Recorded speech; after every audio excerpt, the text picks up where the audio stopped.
বন্ধুরা দেখো, আজ আমি নিয়েছি সয়াবিনের অনেক রকম পদ্ধতি করে অনেক রকমই খাওয়া যায়, কিন্তু আজ আমি সয়াবিনটা এমনই ভাবে রান্না করব যাতে ঘরে হয়তো মাছ নেই, আপনজনেরা কেউ কুটুমজনে এসে গেল, কিন্তু আমি এই সয়াবিনটা এমনই ভাবে রান্না করব আজকে যা তোমরা এই দিয়েই কুটুমজনকে খেতে দিতে পারবে দেওয়ার মতো। তাহলে আমার সঙ্গে থাকো কীভাবে আমি বানাই। সয়াবিনও কিন্তু আমি অল্প নিয়েছি, বেশি নিইনি, আর দুটো ডিম নিয়েছি। ডিম সয়াবিন তোমাদেরকে করে বানিয়ে খাইয়ে দেখিয়েছি। এখানে শুকনো সয়াবিন আছে, আর আমি এখানে একটা মিক্সারের জার নিয়েছি। মিক্সারের জারে সয়াবিনগুলো তুলে দিচ্ছি, শুকনো সয়াবিন।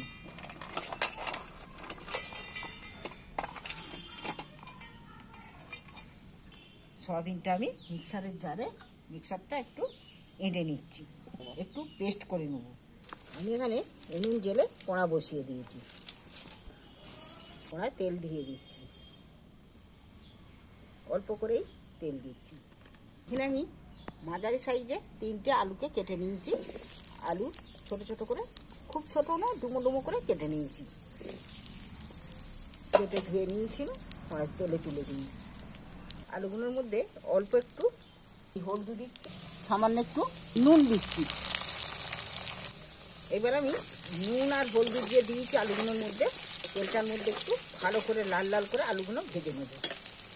নুন হলুদ দিলে কি হয়, আলুগুলো খুব স্বাদ খেতে হয় স্বাদের, আর আলুগুলো দেখতেও খুব ভালো লাগে, কালারটা সুন্দর আসে। দেখো আলুগুলো একদম লাল টুকটুকে করে আলুগুলো ভেজেছি। বললাম যে আলুগুলো একদম লাল করে ভেজে নেবো। এবার আমি তেল থেকে তুলে নিচ্ছি আলুগুলো।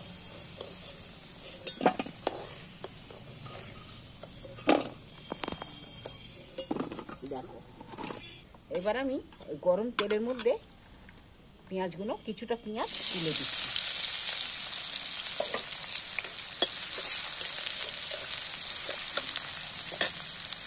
পেঁয়াজটা ভাজতে ভাজতে আমি এদিকে এখানে আমি একটা বাটি নিয়ে, বাটিটার মধ্যে এই যে সয়াবিনগুলো গুঁড়িয়ে নিয়েছি। দেখো গুঁড়ো সয়াবিনগুলো বাটিতে ঢেলে দিয়েছি। এটা যাকে দেবে এই রেসিপিটা বানিয়ে বুঝতেই পারবে না যে এটা সয়াবিন বলে। এটা দারুণ দেখতে লাগছে না? দেখো এর মধ্যে স্বাদ মতো আমি নুন দিয়ে দিচ্ছি, হলুদ দিচ্ছি, সামান্য একটু লঙ্কাও দিয়ে দিচ্ছি, হাফ চামচের মতো লঙ্কার গুঁড়ো দিয়েছি, হাফ চামচ আদা রসুন বাটা দিয়ে দিচ্ছি। এখানে কিছুটা ছোট ছোট করে পেঁয়াজ কাটা আছে, কাটা পেঁয়াজগুলো এর সঙ্গে দিয়ে দিচ্ছি। এইবার আমি ডিম দুটো যে নিয়েছি এইটাকে শুকনো ভালো করে মিশিয়ে নিই। ডিমের সাথে হয়ে গেলে আর এই আঠা আঠা গলবে না, এর সাথে মাখানো যাবে না ভালো করে। দেখো পুরোভাবে মাখানো হয়ে গেছে।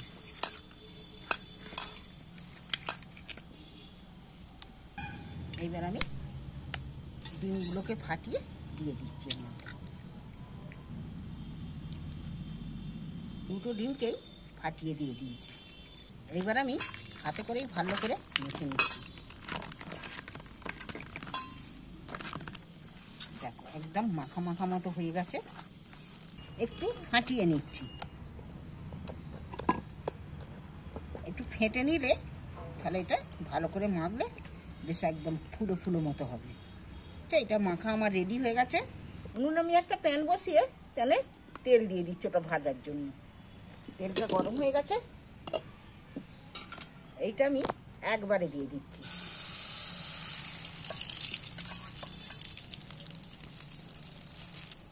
এটা চামচের সাহায্যেতেই সমান করে দিয়েছি।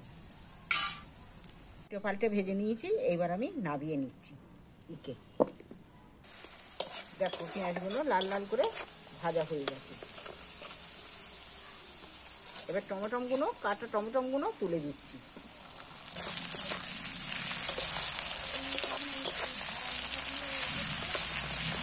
দেখো টমেটোগুলো অনেকটা গুলে গুলে এসছে।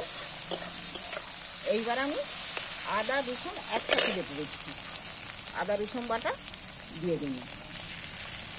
আদা রসুন বাটাটাও একটু ভেজে নেব। দেখো আদা রসুনটা ভাজা ভাজা হয়ে গেছে।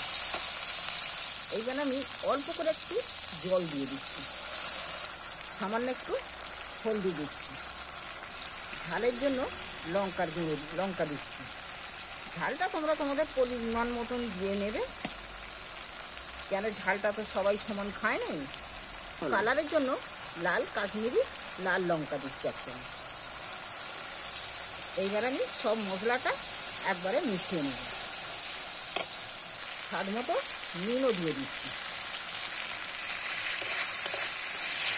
এইবার মশলাটা ভালোভাবে কষিয়ে নেব। মশলাটা ভাজা হয়ে গেছে, তেল ছেড়ে দিয়েছে, কষানো হয়ে গেছে মশলাটা। এইবার ভেজে রাখা আলুগুলো দিয়ে দিচ্ছি, দিয়ে আলুগুলোকে আরেকবার একটু মশলার সাথে কষিয়ে নেব। এইবার আমি জল দিয়ে দিচ্ছি।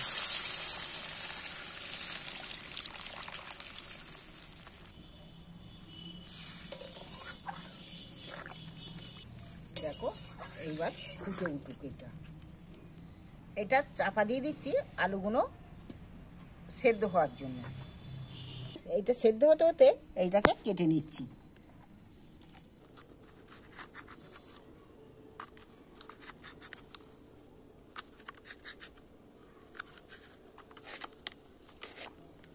এইটা আমি এইভাবে কাটছি, কিন্তু তোমরা যেমন পারবে তেমন শেপের কাটবে।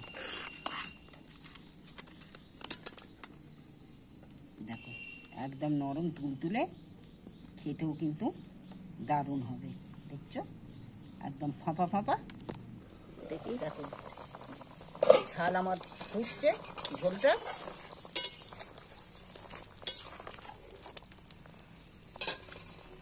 এইবার আমি একটা একটা করে তুলে দিচ্ছি এর মধ্যে।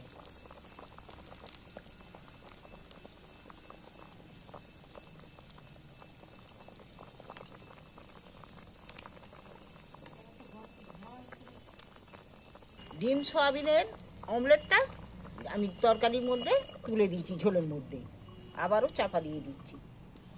দেখি খুলে, দেখো হয়ে গেছে। আলুও কিন্তু সেদ্ধ হয়ে গেছে সম্পূর্ণ, পুরি ঝোল রেডি। এইবার পরিবেশনের পালা। ধনে পাতা ছড়িয়ে দিচ্ছি। এই ডিম সয়াবিনের রেসিপি তোমাদের যদি ভালো লেগে থাকে চ্যানেলটা অবশ্যই সাবস্ক্রাইব করবে, আর কেমন হলো কমেন্ট করে জানাবে। একবার আগুনটার মধ্যে আস্তে আস্তে ফুটছে, ফুটুক, আর একবার চাপা দিয়ে দিই। দেখো এইবার আমি নাবিয়ে নিচ্ছি। আমার রেসিপি পুরো রেডি। ঝোলটা অনেকটা মরে গেছে, এবার মাখা মাখা মতো হয়ে গেছে। ঢেলে নিচ্ছি। তোমরা যদি এইভাবে বানিয়ে খেতে চাও, ডিম আর সয়াবিনের রেসিপি